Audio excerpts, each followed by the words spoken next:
أعوذ بالله من الشيطان الرجيم.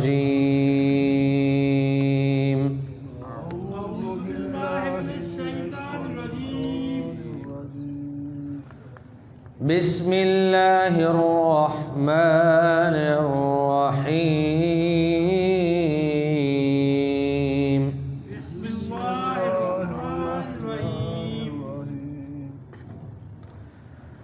أيود أحدكم أن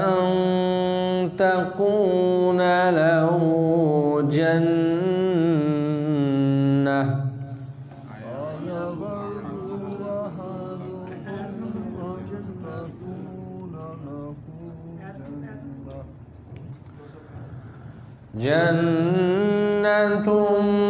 من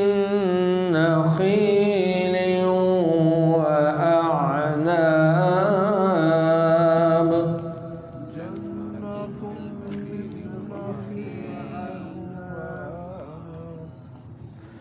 تجري من تحتها الأنهار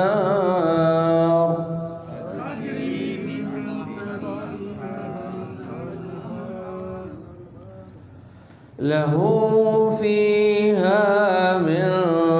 كل الثمرات وأصابه الكبر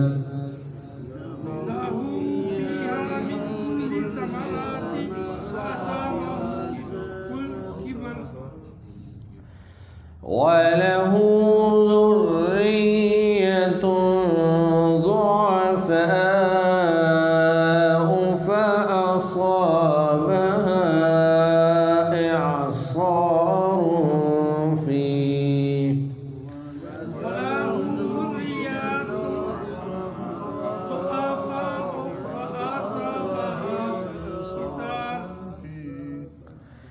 فيه نار فاحترقت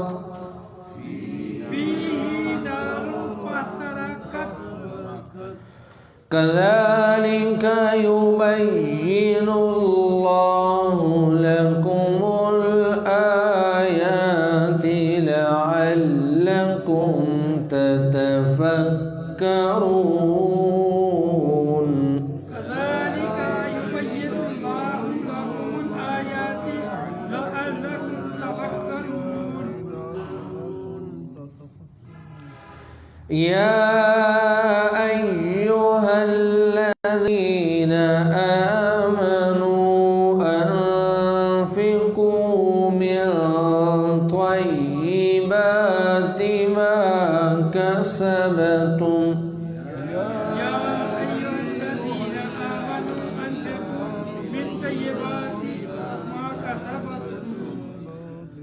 ومما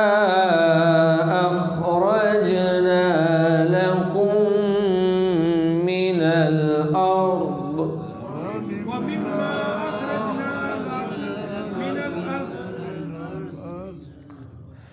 ولا تيمموا الخبيث منه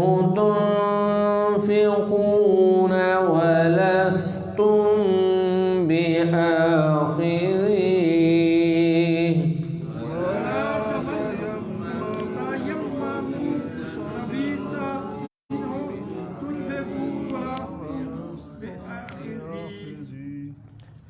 إلا أن تغمضوا فيه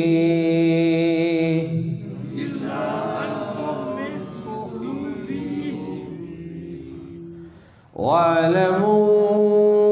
أن الله غني حميد.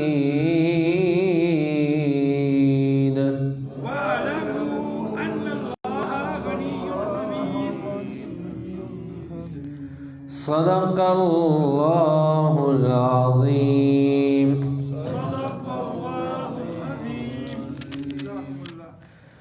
بسم اللہ الرحمن الرحیم. پچھلے سبق میں ہم نے پڑھا تھا کہ اللہ رب العزت نے فرمایا کہ اے ایمان والو تم اپنے صدقات کو احسان جتلا کر اور اذیت پہنچا کر ضائع نہ کرو۔ اس شخص کی مانند جو لوگوں کو دکھلانے کے لیے، ریاکاری کے لیے اپنا مال جو ہے وہ خرچ کرتا ہے۔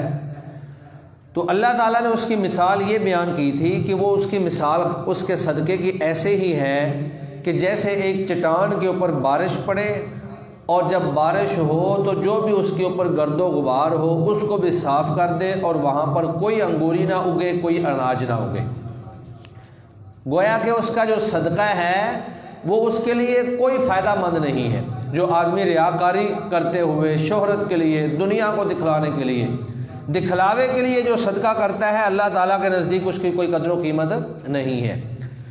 تو اللہ تعالیٰ نے اسی مضمون کو دوبارہ بیان کیا ہے اگلی آیت کے اندر، اور یہاں پر ایک نئی مثال دی ہے۔ اللہ فرماتے ہیں کیا تم میں سے کوئی شخص یہ پسند کرتا ہے کہ اس کا باغ ہو اور اس میں کھجوروں اور انگوروں کے درخت ہوں، کھجوروں کے درخت ہوں، انگوروں کی بیلیں ہوں، بہت زبردست اور شاندار باغ ہو، اور پھر اس باغ میں نہریں چل رہی ہوں۔ عام طور پہ عرب علاقے کے اندر پانی جو ہے نا اس کی بڑی کمی ہے، لیکن اگر کسی باغ کے اندر چشمہ موجود ہو اور وہاں سے پانی کی نہر گزرتی ہو تو وہ بہت قیمتی جگہ بن جاتی ہے۔ حالانکہ ہمارے ہاں تو پاکستان میں پانی کی کمی بھی نہیں ہے، اس کے باوجود وہ زمینیں جو نہر کے کنارے ہوتی ہیں یا کسی چھوٹی ندی کے کنارے ہوتی ہیں، ان کے جو ریٹ ہوتے ہیں وہ دوسری زمینوں کی نسبت زیادہ ہوتے ہیں، کیونکہ وہاں آسانی سے پانی دستیاب ہو جاتا ہے۔ تو اللہ فرماتے ہیں کہ وہ باغ کھجوروں کا ہو، انگوروں کا ہو، اور اس کے درمیان نہریں چل رہی ہوں، اور اس میں ہر طرح کے مزید پھل بھی ہوں، لیکن کیا ہو، وہ اصابہ الکبر، وہ آدمی جو ہے وہ بڑھاپے کو پہنچ جائے، آدمی بوڑھا ہو جائے، وَلَهُ ذُرِّيَّةٌ ضُعَفَاء، اور اس کی اولاد ابھی بالکل کمزور ہو، چھوٹی ہو۔ ایک تو یہ ہے کہ آدمی بوڑھا ہو گیا ہے لیکن اولاد ساتھ جوان ہو گئی ہے، تو وہ اولاد جو ہے وہ اپنے باپ کا سہارا بن جاتی ہے۔ اگر باپ بوڑھا ہو جائے تو باپ جو کام کر رہا ہوتا ہے وہ پھر اولاد کرنے شروع کر دیتی ہے۔ لیکن بسا اوقات ایسا ہوتا ہے کہ اولاد انسان کو پچھلے پار جا کے ملتی ہے، یعنی بڑھاپے میں جا کر ملتی ہے، تو وہ آدمی جو ہے وہ تو بوڑھا ہو جاتا ہے لیکن اولاد ابھی تک چھوٹی ہوتی ہے، اور وہ سہارا بننے کی بجائے اس آدمی پر بوجھ ہوتی ہے۔ ابھی تک وہ بندہ جو ہے خود اس کا نفقہ اور ان کا کھانا پینا اور ان کے اخراجات خود برداشت کر رہا ہوتا ہے۔ اور پھر اللہ فرماتے ہیں فَأَصَابَهَا إِعْصَارٌ، اس کے باغ کو آگ کا بگولا پہنچ جائے، یعنی آگ جو ہے، آگ کا بگولا اس کے باغ کو پہنچ جائے، فِيهِ نَارٌ، جس میں آگ ہو، فَاحْتَرَقَتْ، تو وہ باغ سارے کا سارا جل کر راکھ ہو جائے۔ اب یہ اللہ نے مثال کیسے دی ہے کہ یہ خود بوڑھا ہو چکا ہے، اولاد ابھی چھوٹی ہے، اب نہ یہ خود اس باغ کو آباد کر سکتا ہے اور نہ اس کی اولاد اس باغ کو آباد کر سکتی ہے۔ تو ایسی صورت میں اگر انسان کے اوپر آزمائش آ جائے، مصیبت آ جائے، تکلیف آ جائے، تو گویا کہ اس کا دکھ انسان کو بہت زیادہ ہوتا ہے۔ تو اللہ فرماتے ہیں کہ کیا تم میں سے کوئی شخص یہ پسند کرتا ہے کہ اس کے ساتھ یہ کیفیت جو ہے وہ گزرے؟ تو ہم میں سے کوئی بھی پسند نہیں کرتا ہے، کوئی بھی انسان یہ پسند نہیں کرتا ہے کہ میں بڑھاپے میں پہنچ جاؤں، میری اولاد ابھی چھوٹی ہو، اور جو میرا باغ، چلو جس کا باغ نہیں ہے آپ کہہ لیں کہ اس کی دکان ہے، دکان کو اللہ نہ کرے آگ لگ جائے یا ڈکیتی پڑ جائے، اس کا جتنا مال ہو، جتنا اس میں سرمایہ ہو، سارے کا سارا ضائع ہو جائے۔ تو اللہ فرماتے ہیں کہ ایسے کوئی بھی پسند نہیں کرتا۔ تو اللہ نے یہ مثال کس چیز کی دی ہے؟ یہ مثال اللہ نے دی ہے ریاکاری کی، کہ جو شخص ریاکاری کرتے ہوئے صدقہ کرتا ہے، مال کو خرچ کرتا ہے، کل قیامت کے دن وہ بندہ نہ تو وہاں پہ نیا عمل کر سکے گا کیونکہ وہاں عمل ختم ہو گیا، اور نہ ہی اس کو کہیں سے عمل مل سکے گا یا کوئی مدد مل سکے گی۔ اس کی اولاد، اس کے رشتہ دار، اس کے عزیز و اقارب، کوئی بھی وہاں پر کسی کو نیکی دینے کے لیے تیار نہیں ہوگا۔ تو اللہ فرماتے ہیں کہ تمہارے وہ اعمال، تمہارے وہ صدقات، تمہاری وہ نیکیاں جو تم نے اللہ کی بجائے دنیا کو خوش کرنے کے لیے ریاکاری کرتے ہوئے شہرت اور دکھلاوے کے لیے کی تھی، ان کی مثال ایسی ہی ہے جیسے اس باغ والے کی مثال ہے۔ یعنی اس کے سارے عمل ضائع۔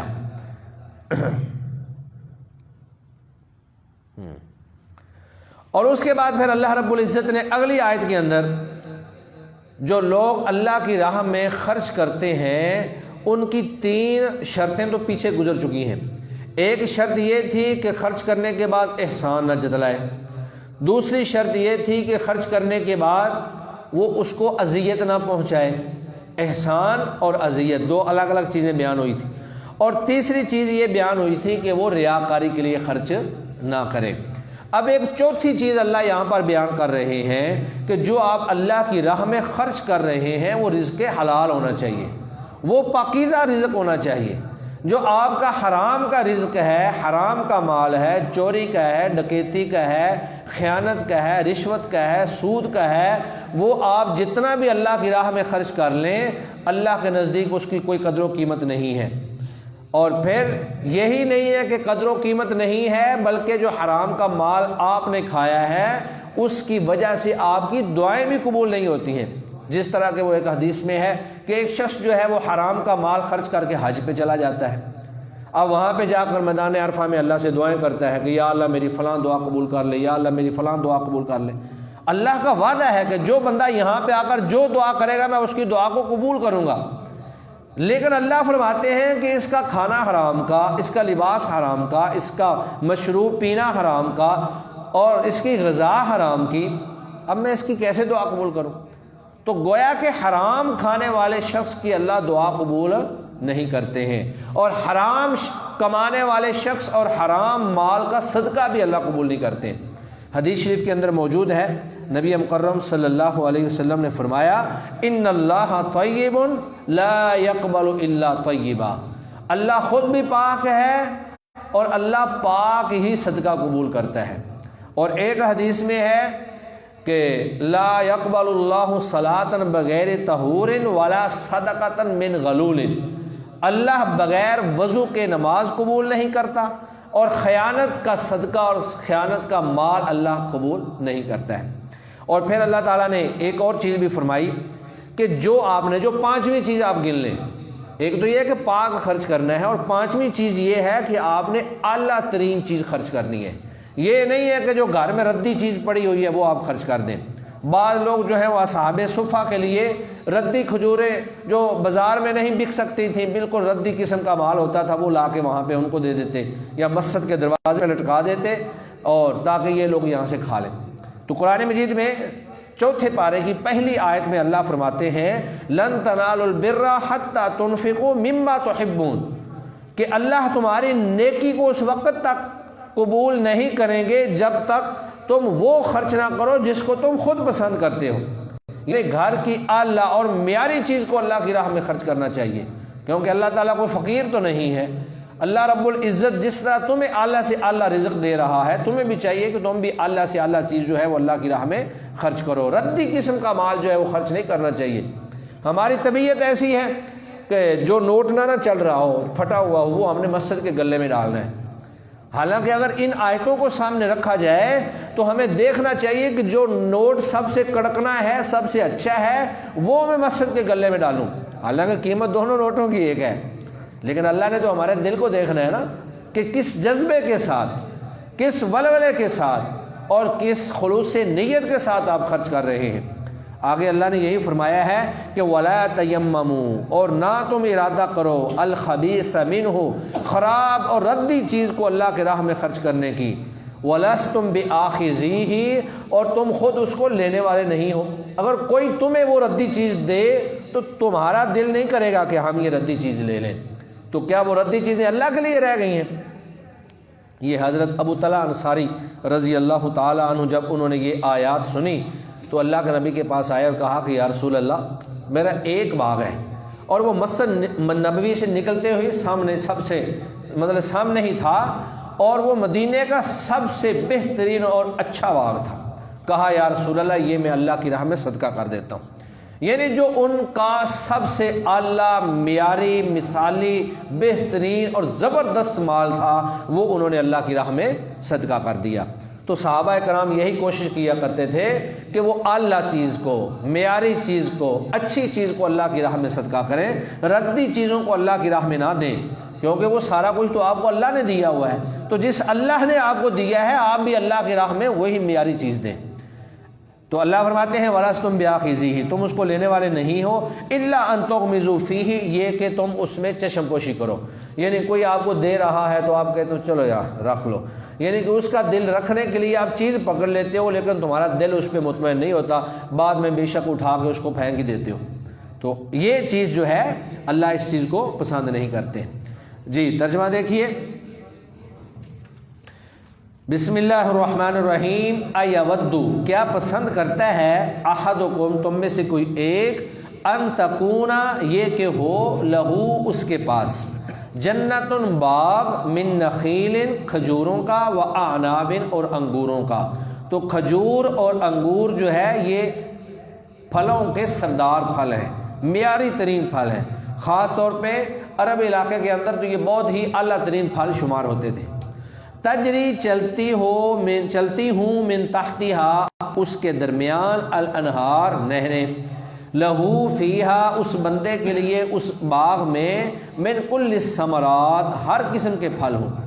وَأَصَابَهُ اور اس کو پہنچے، الکبر بڑھاپا، وَلَهُ اور اس کی ہو، ذُرِّيَّةٌ اولاد، ضعفاء کمزور، ناتواں چھوٹی عمر کی، فَأَصَابَهَا پس اس باغ کو پہنچے، اعصار بگولا، فیہ جس میں، نار آگ ہو، فاحترقت پس وہ باغ جل کر راکھ ہو جائے۔ کذالک اسی طرح، یبین اللہ اللہ بیان کرتا ہے، لکم الآیات تمہارے لیے اپنی آیتیں نشانیاں، لعلکم تتفکرون تاکہ تم اس میں غور و فکر کرو۔ تو مثال میں نے پہلے سمجھا دی تھی، یعنی ایک تو نیکیاں ضائع ہو جاتی ہیں اور دوسرا قیامت کے دن نئی نیکیاں کرنے کا موقع بھی نہیں ملے گا۔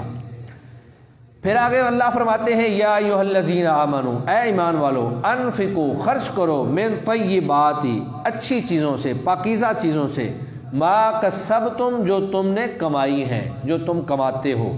ومما اور اس چیز میں سے، اخرجنا لکم جو ہم نے تمہارے لیے نکالا، من الارض زمین سے، یعنی وہ تمہاری کمائی کسی اور انداز کی ہو، تجارت کی ہو، صنعت اور حرفت کی ہو، یا پھر زمین سے نکلا ہوا اناج ہو، کیونکہ کمائی کی دونوں شکلیں ہو سکتی ہیں، یا تو وہ آپ کا زراعت کے ساتھ آپ کا تعلق ہوگا، تو جو بھی زمین سے نکلے گا اس میں سے آپ نے عشر ادا کرنا ہے یا صدقہ خیرات کرنا ہے، یا پھر آپ کوئی بھی کمائی کرتے ہیں، ملازمت کرتے ہیں، مزدوری کرتے ہیں، آپ جو ہے دکانداری کرتے ہیں، تجارت کرتے ہیں، جو بھی اس کی شکل ہے۔ وَلَا تَيَمَّمُوا اور تم نہ ارادہ کرو، الخبیثہ خراب چیز خرچ کرنے کا، منہ اپنے مال میں سے، تنفقون جو تم خرچ کرتے ہو، وَلَسْتُمْ اور نہیں ہو تم، بِآخِذِیہ اس کو لینے والے، اس ردی چیز کو لینے والے، الا یہ کہ ان تغمضوا کہ تم چشم پوشی کرو، فیہ اس میں، وَاعْلَمُوا اور جان لو، ان اللہ بے شک اللہ تعالی، غنی بے پرواہ ہے، اللہ تمہارے مال کا محتاج نہیں ہے، اللہ تو غنی ہے، بے پرواہ ہے، اللہ تو تمہیں دیکھتا ہے کہ تم اللہ کے دیے ہوئے مال کو کیسے خرچ کرتے ہو، حمید قابل تعریف ہے۔ جی دوبارہ دیکھیں، ایود احدکم کیا تم میں سے کوئی ایک بندہ یہ پسند کرتا ہے، یعنی کوئی بھی نہیں پسند کرتا ہے، یہ ایک سوال ہے کہ کیا تم میں سے کوئی یہ پسند کرتا ہے، جواب یہ ہے کہ کوئی بھی ایسا پسند نہیں کرتا ہے۔ ان تکون لہ جنت کہ اس کا ایک باغ ہو، من نخیل و اعناب کھجوروں سے اور انگوروں سے، تجری من تحتها الانہار جس کے نیچے نہریں چلتی ہوں، لہو فیہا اس آدمی کے لیے، فیہا اس باغ میں، من کل الثمرات ہر قسم کے پھل ہوں، وَأَصَابَهُ الْكِبَرُ اور پہنچے اس بندے کو، الکبر بڑھاپا، وَلَهُ اور اس کی، ذُرِّيَّةٌ اولاد ہو، ضعفاء کمزور، اولاد کمزور ہو، فَأَصَابَهَا پس پہنچے اس باغ کو، اعصار بگولا، فیہ نار جس میں آگ ہو، فاحترقت بس وہ جل کر راکھ ہو جائے۔ کذالک اسی طرح، یبین اللہ بیان کرتا ہے اللہ تعالی، لکم الآیات تمہارے لیے نشانیاں، لعلکم تتفکرون تاکہ تم غور و فکر کرو۔ یا ایھا الذین آمنوا، اے ایمان والو، انفقوا، خرچ کرو، من طیبات، پاکیزہ مال سے، اچھے مال سے، ما کسبتم، جو تم نے کمایا ہے، ومما، اور اس اناج میں سے، اخرجنا لکم، جو ہم نے تمہارے لیے نکالا ہے، من الارض، زمین سے، ولا تیمموا، اور نہ تم ارادہ کرو، الخبیث منہ، اس میں سے ردی اور خراب مال کو خرچ کرنے کا، تنفقون، جو تم خرچ کرتے ہو، ولستم بآخذیہ، اور تم خود اس کو لینے والے نہیں ہو، الا یہ کہ ان تغمضوا فیہ، کہ تم اس میں چشم پوشی کرو، واعلموا، اور جان لو، ان اللہ، بے شک اللہ تعالی، غنی حمید، بے پرواہ ہے، تعریف کیا ہوا ہے۔ صدق اللہ العظیم۔